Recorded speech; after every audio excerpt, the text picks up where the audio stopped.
नवहट्टा में कभी जामिया मस्जिद में नमाज नहीं पढ़ा जाता था, वो बंद रहता था, दुकानें बंद रहती थी, तोड़ फोड़ हुआ करता था। हमने उस वक्त वहाँ पर उस एरिया में जहाँ पर कभी पाकिस्तानी झंडे चढ़ते थे, वहाँ पर मैंने भारत माँ का झंडा चढ़ाया। हमारे जवानों ने वहाँ भारतीय जनता पार्टी के नारे लगाए।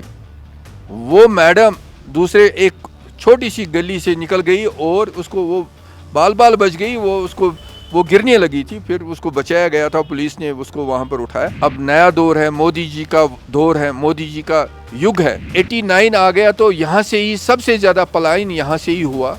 यहाँ इसी एरिया से हमारे स्वर्गीय टिकलाल टिपलू को भी शहीद किया गया था। नमस्कार, जय हिंद। भारत तक देख रहे हैं आप और इस वक्त हमारे साथ फ्रेम में जो दूसरे शख्स आपको दिखाई दे रहे हैं, इन्हें दिलेर तो इसलिए पहले कहिए कि ये हबा कदल विधानसभा सीट से चुनाव लड़ रहे हैं। कश्मीरी पंडित हैं, नाम है अशोक भट्ट, बीजेपी के उम्मीदवार हैं। तो सबसे पहले तो सर, फिलहाल जो भी चल रहा है उस पर मैं आपसे बात करना चाहूँगा कि क्या माहौल लग रहा है हबा कदल का, क्यों चुनाव लड़ने का सोचा आपने? बड़ी हिम्मत जुटानी पड़ी होगी आपको तो। नहीं, मैंने तो 2014 में भी इलेक्शन लड़ा है। मुझे उस वक्त भी बताया गया था, उस वक्त माननीय हमारे राजनाथ सिंह जी प्रेसिडेंट थे, उन्होंने उस वक्त भी मेरे को एक चैलेंज दिया था, क्योंकि हम तो चैलेंज करने के लिए ही बैठे हैं कश्मीर में। उस वक्त हमने खानियार से इलेक्शन लड़ा था बीजेपी की टिकट पर, और मुझे बताया गया था कि नवहट्टा जो है, जो उस वक्त नवहट्टा में कभी जामिया मस्जिद में नमाज नहीं पढ़ा जाता था, वो बंद रहता था, दुकानें बंद रहती थी, तोड़ फोड़ हुआ करता था। उस वक्त मुझे बताया गया था कि आप खानियार से इलेक्शन लड़ो। फिर मैंने खानियार में इलेक्शन लड़ा और उस वक्त हमने वहाँ पर नवहट्टा में भारतीय जनता पार्टी का झंडा चढ़ाया और नेशनल फ्लैग चढ़ाया, अपनी भारत माँ का झंडा चढ़ाया। तो वो मेरी पहली वहाँ पर एक, मैं बोल रहा हूँ कि एक जीत है, क्योंकि हमने उस वक्त वहाँ पर उस एरिया में जहाँ पर कभी पाकिस्तानी झंडे चढ़ते थे, वहाँ पर मैंने भारत माँ का झंडा चढ़ाया और भारतीय जनता पार्टी का झंडा चढ़ाया। और फिर हमारे साथ उस वक्त नवजोत सिंह सिद्धू हुआ करता था, तो वो कैंपेन कर रहे थे वहाँ पर, उनको हमने बुलाया वहाँ पर उन्होंने कैंपेन की। वहाँ पर उस वक्त वो लाइव चला। नवहट्टा एरिया में हमने एक बड़ा ज़बरदस्त एक रैली की है, तो वो भी एक इतिहास है। अब मुझे ये बताया गया कि नहीं जी, आपको हबा कदल से इलेक्शन लड़ना है, तो मैं तैयार रह गया, मैं खड़ा रह गया। तो मैंने यहाँ फिर इलेक्शन यहाँ पर तैयारी की इस एरिया में। मैं यहाँ पर ऑफिस भारतीय जनता पार्टी को खोला। ये वो जगह है जहाँ पर हमने ऑफिस खोला है। यहाँ 1989 में पहली AK-47 दिखाई गई थी और पहला धमाका भी यहाँ पर हुआ था, यहाँ इस चौक में, जहाँ पर हमने भारतीय जनता पार्टी का हमने ऑफिस खोला। तो हम चैलेंजों को एक्सेप्ट करते हैं, हम चैलेंज लेते हैं कि जहाँ पर हमारे को जो भी चैलेंज देते हैं हम उसको एक्सेप्ट करते हैं। हमने यहाँ पर ऑफिस भी खोला, आप देख रहे हैं कि लोग भी आते हैं, लोग भी यहाँ खुश है। मैंने उन एरियाज़ में कैंपेन किया है कि शायद ही नेशनल कॉन्फ्रेंस ने भी उन एरियाज़ में नहीं चले गए। हमने कल की बात मैं बताऊंगा, कल हमने अली कदल में कैंपेन किया स्टार्ट। वहाँ पर जब हमने वहाँ पर किया तो वहाँ पर हम एक साइड से जा रहे थे, तो डोर टू डोर कैंपेन चल रहा था। दूसरे साइड से यहाँ की शमीमा फिरदौस, जो 2 बार MLA रही है, वो दूसरी तरफ आ रही थी। और जब हमारे जवानों ने वहाँ भारतीय जनता पार्टी के नारे लगाए, वो मैडम दूसरे एक छोटी सी गली से निकल गई और उसको वो बाल बाल बच गई, वो गिरने लगी थी, फिर उसको बचाया गया था, पुलिस ने उसको वहाँ पर उठाया। तो ऐसा है कि अब वो पुराना ज़माना ख़त्म है, अब नया दौर है, मोदी जी का दौर है, मोदी जी का युग है। कश्मीर में भी डेवलपमेंट की ओर कश्मीर जा रहा है। कश्मीर ने जो भी है पुराना, जो कुछ पुराने NC ने या कांग्रेस ने जो कुकर्म किए हैं, वो उनसे भी हमें निजात मिल रहा है।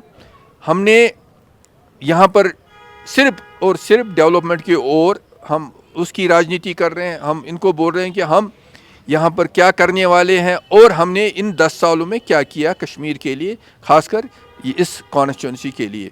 मैं इस कॉन्स्टिट्यूंसी की बात बता दूंगा कि इस कॉन्स्टिट्यूंसी में ये डोमिनेटेड बाय कश्मीरी पंडित्स थे। यहाँ सबसे ज़्यादा कश्मीरी पंडित रहते थे और इसका एक इतिहास रहा है इस कॉन्स्टिट्यूंसी का। तो जब 89 आ गया तो यहाँ से ही सबसे ज़्यादा पलायन यहाँ से ही हुआ।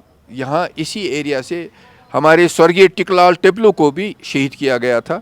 तो हम इस कॉन्स्टिट्यूंसी को, हमारे लिए तो बड़ा एक इम्पॉर्टेंट ये कॉन्स्टिट्यूंसी है और ये हम आपको ऊपर वाले की मेहरबानी से, ऊपर वाले की अगर ये मंशा हो तो हम इस कॉन्स्टिट्यूंसी को जीत कर दिखाएंगे। और भारतीय जनता पार्टी का पहला जो सिंबल है भारतीय जनता पार्टी का, कश्मीरी में उसको बोलते हैं पंपोश, तो हम पहले इस कॉन्स्टिट्यूंसी में एक पंपोश खिलाएंगे। पहला अगर रिजल्ट होगा, पहला यहाँ पर ही होगा कि भारतीय जनता पार्टी ने यहाँ से एक सीट ले ली। अच्छा भट्ट साहब, चूँकि आपने ज़िक्र किया कश्मीरी पंडितों का, मैं हवा कदल के इलाके में गया और घूम रहा था, तो झेलम के किनारे वो जो पूरी कश्मीरी पंडितों की बसावट एक दौर में रही थी। एक दौर हम इसलिए कह रहे हैं क्योंकि अब वहाँ बहुत गिने चुने कश्मीरी पंडित बचे हुए हैं। वहाँ तकरीबन मुझे एक मंदिर में जब मैं गया तो मुझे बताया गया कि तकरीबन यहाँ पर 500-600 मंदिर इसी तरीके से झेलम के किनारे छोटी छोटी अलग अलग देवताओं की मंदिरें थीं। बहुत चंद बची हैं जिन्हें रिस्टोर किया जा सका है। तो ये बताइए, ये जो दर्द है, ये जो टीस है, उसके बावजूद भी आपको मालूम है कि इन्हीं इलाकों के कुछ लोगों ने आप लोगों को बाहर भी धकेला और लोगों को जाना पड़ा यहाँ से। कितना मुश्किल होता है उस इलाके में वापस लौट कर आना, फिर लोगों से मिलना, भाईचारे की बात करना, ये जानते हुए भी कि एक बार खंजर पीठ पर मारा जा चुका है।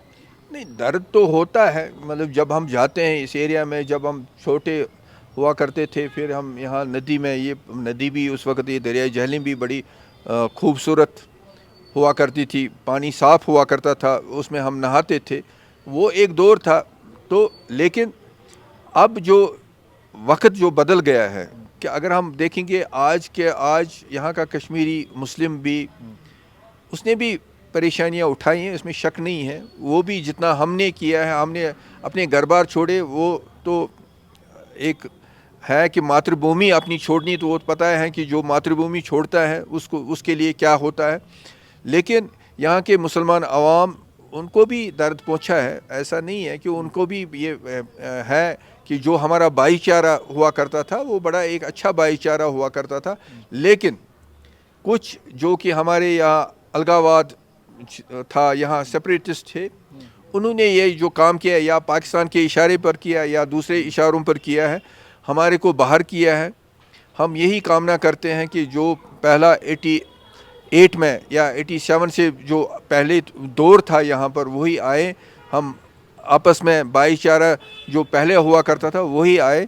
हम उसी की कामना करते हैं कि यहाँ पर फिर से वो दौर आए, क्योंकि मोदी साहब का यही नारा है कि यहाँ अमन आए, यहाँ पर तरक्की हो, यहाँ की डेवलपमेंट हो, यहाँ लोग खुशी तरह से रहें और भाईचारे से रहें। अच्छा भट्ट साहब, बहुत निजी बात बताइएगा, वो दर्द, वो टीस तो होगी ही दिल में।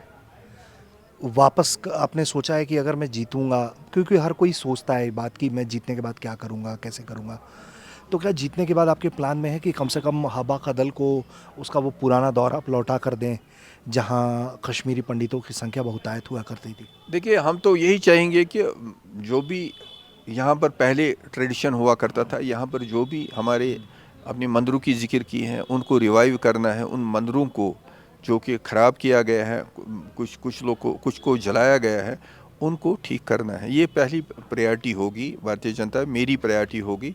दूसरा, हमारा जो वहाँ पर जो, अगर आप देखेंगे कि 1947 में भी वही गलियाँ, आज भी वही गलियाँ, कोई डेवलपमेंट नहीं हुई है। अगर आप देखेंगे कि रोडों की हालत क्या है, उन रोडों की, क्योंकि वहाँ अब ये रोड ठीक हुए होते, लेकिन अभी भी लोगों को डर है क्योंकि इस एरिया में कोई नहीं जाता था, इस एरिया में, इन एरियाज़ में इग्नोर किया गया था। नेशनल कॉन्फ्रेंस ने हमेशा वहाँ पर सिर्फ एक ही चीज़ किया है कि ड्रग लोगों को दे दिया। लोगों को जहाँ पर भी लोग अच्छे लोग थे उन घरों में उन्होंने ड्रग लाया, वहाँ पर उल्टे सीधे काम कराए। हम उसको भी मजबूत करते हैं जो उन्होंने वो पुराने जो उल्टे सीधे काम किए हैं, और जो भी यहाँ इस एरिया में हम ड्रग्स जो चल रहा है उसके ख़िलाफ़ हम काम करेंगे, उसको यहाँ पर ख़त्म करेंगे। क्योंकि ड्रग्स जो है वो सबसे ज़्यादा नुकसान पहुँचा रहा है यहाँ के आवाम को और यहाँ के बच्चों को। आप देख लीजिए कि यहाँ पर इस एरिया में या दूसरे एरियाज़ जो हैं श्रीनगर में जितने भी एरियाज़ हैं, ड्रग कितना है। कम से कम तब भी मोदी सरकार ने बड़ा इस पर ये किया है कि यहाँ की पुलिस को मैं थैंक्स देना चाहूँगा। पुलिस ने बड़ा इस पर काम किया है। यहाँ एसपी साहब थे पहले, बलवाल साहब थे, उसने बड़ा इस पर काम किया है कि इनको ड्रग वालों को अंदर कर दिया, किसी को पीएसए कर दिया, किसी को कुछ कर दिया। लेकिन अभी भी है कि क्योंकि एनसी की राजनीति सिर्फ इसी पर है, इसी पर घूम रही है कि कहाँ पर किसी को ड्रग्स देना है, किसी को कुछ करना है, किसी को उल्टा सीधा ये करना है। तो उनकी राजनीति यही है। हमारा ये है कि हमारी साफ़ सुथरी राजनीति है। हम चाहते हैं कि यहाँ का बच्चा जो है वो पढ़े, वो लिखे और उसको जॉब मिले, जॉब की अपॉर्चुनिटी मिले, उसको बिज़नेस के फील्ड में जाए, वहाँ पर वो तरक्की करें। हमारा यही है, क्योंकि हमने मैनिफेस्टो में भी 5 लाख नौकरियों के लिए हमने जिक्र किया उसमें कि हम 5 लाख लोगों को नौकरियाँ दे देंगे। हम ये भी चाहेंगे कि जिनको फारूक अब्दुल्ला साहब या महबूबा मुफ्ती ने पैलेट दिए या हाथों में पत्थर दिए, हम उनके हाथों में लैपटॉप्स दे देंगे, मोबाइल फ़ोन दे देंगे। हम ये भी चाहेंगे उन बच्चों को जो पैलेट से जिनकी आंखें गई हैं, उनको भी एक तो रोज़गार का ये मिलना चाहिए, दूसरा उनको भी कोई उस स्कीम में लाना चाहिए जिससे उनका रोज़गार मिले, जिससे वो अपना काम दाम अच्छी तरह से करें। अच्छा, घाटी में आप लोगों पर बहुत या कश्मीर में कहें तो एनसी हो गई या पीडीपी हो गई, इस तरह के आरोप लगा रही है कि जो इंजीनियर रशीद की पार्टी आ गई है या जो जमाते इस्लामी चुनाव लड़ रही है, इनको लेकर कहा जा रहा है कि ये बीजेपी के कहने पे ये लोग चुनाव लड़ रहे हैं ताकि ये एनसी और पीडीपी जैसी पार्टियों को नुकसान पहुंचा पाए। नहीं, ऐसा नहीं है। देखो क्या है कि डेमोक्रेसी में कोई भी खड़ा हो सकता है, कि हिंदुस्तान जो है डेमोक्रेटिक कंट्री है, यहाँ पर कोई भी खड़ा हो सकता है, कोई भी इलेक्शन लड़ सकता है और कोई भी इलेक्शन जीत सकता है। यहाँ पर इंजीनियर रशीद ने वहाँ जेल से अपना ये पर्चा भरा है, अपना नॉमिनेशन फाइल किया है और वो जीत कर आ गए। तो मगर उस वक़्त क्या था, लोगों में धारणा थी एक इंजीनियर साहब जो है जीत कर आएंगे और इसको छोड़ देंगे। तो यहाँ वो सेंटिमेंटल कार्ड चला था उस वक़्त, लेकिन वो धारणा जो है वो गलत है, क्योंकि लोगों को उस वक़्त वो सेंटिमेंटल वोट दिए तो जीत गए। मुझे नहीं लगता है, अब जो हालात बदल गए हैं, मुझे नहीं लगता है इंजीनियर साहब अब एक आध सीट जीत पाएगा। तो ये गलत बात है कि कोई बोलता है ये बी टीम है, सी टीम है। यहाँ पहले भी बोलते थे अपनी पार्टी को कि ये भारतीय जनता पार्टी की बी टीम है, सी टीम है। ये गलत बात है। हम भारतीय जनता पार्टी अपने दम पर लड़ रहे हैं इलेक्शन, और यहाँ पर आपको दिखाएंगे कि अपने दम पर हुकूमत भी बनाएंगे। बिल्कुल। तो भट्ट साहब, एक आखिरी सवाल बस आपसे कि बतौर कश्मीरी पंडित कहूँ या फिर ये भी कहूँ कि बतौर बीजेपी का उम्मीदवार कश्मीर के अंदर चुनाव लड़ना कितना मुश्किल है? नहीं, मुश्किल तो नहीं है। देखिए, मैं एक चीज़ बताऊं, ठीक है ये मुस्लिम डोमिनेटेड एरिया है, क्योंकि हम भी इसी एरिया में पले हैं, इसी मिट्टी के हैं। यहाँ की जो सरज़मीन जो है हमारी, इसी से पैदा हुआ हूँ। तो ऐसा नहीं है। देखिए, एक चीज़ है, ठीक है कि नेशनल कॉन्फ्रेंस एक कार्ड खेल रही है यहाँ पर, वो कि ये जी कश्मीरी पंडित इलेक्शन लड़ रहा है और वो भारतीय जनता पार्टी ये जनसंघी है, वो है, ये है। तो वो चीज़ वो कर, मगर उसका भी उसको जवाब मिलेगा, लोग उसको जवाब दे देंगे, लोग उसको बोलेंगे कि ऐसा जो आप जो प्रोपेगेंडा फैला रहे हैं, ये गलत प्रोपेगेंडा फैला रहे हो आप। मैं यकीन के साथ कहता हूँ कि उसकी ज़मानत भी ज़ब्त हो जाएगी, ये भी आप देखेंगे 8 तारीख को। ठीक है, बहुत शुभकामनाएं आपको भट्ट साहब आपके चुनाव के लिए। जब वोटिंग हो तो हम चाहेंगे कि जो भी लोग जम्मू कश्मीर के इस बातचीत को देख रहे हैं वो अपने कम से कम घर से निकले और अपने वोट का प्रैक्टिस करें, वो वोट जरूर दे। तो ये आप सुन रहे थे अशोक भट्ट साहब को, जो बता रहे थे कि किस तरह से उनका हवा कदल में चुनाव चल रहा है और वो किस तरह की तैयारियों के साथ चुनाव लड़ रहे हैं, जीतने के बाद क्या करेंगे। और इन्हें यकीन ये भी है कि अगर पहला कमल का फूल कश्मीर में खिलेगा तो वो हवा कदल ही होगा। हवा कदल से ऋषिराज, भारत तक।